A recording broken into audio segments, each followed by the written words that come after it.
Le personnage d'Abraham m'intéresse, m'interpelle.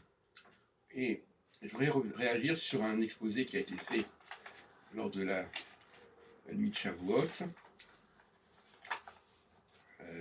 concernant Abraham.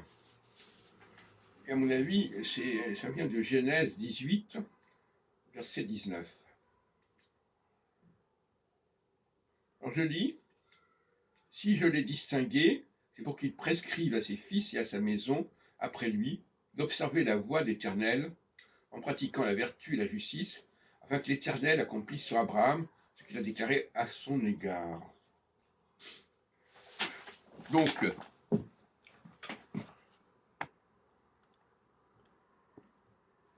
à mon avis, il y a une confusion ici. Vous savez que je suis très sceptique sur la rédaction du Pentateuque.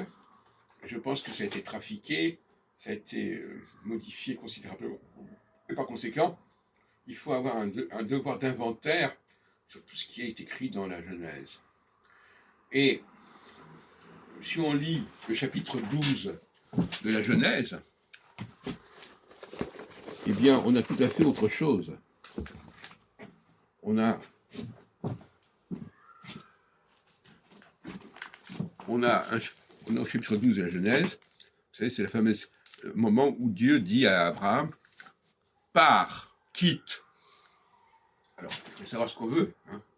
Alors, si c'est quitte et va vers d'autres endroits, on ne comprend pas très bien la problématique qui est posée ici.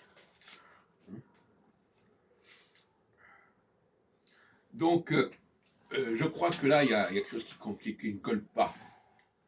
Abraham est envoyé, pour comprendre Abraham, il faut comprendre Moïse. Pour comprendre Moïse, il faut comprendre Jésus. Il est envoyé en dehors de chez lui. Hein? On lui dit de quitter les lieux où il va, quitte la terre où tu es. Comment ça? Chapitre 12. Dans les premiers versets du chapitre 12. Quitte, va-t'en, l'air des rats. Donc, il n'est pas question pour Abraham de fonder une famille. Ce n'est pas le but. Le but, c'est d'aller vers le monde. Et le but, c'est de guider les autres.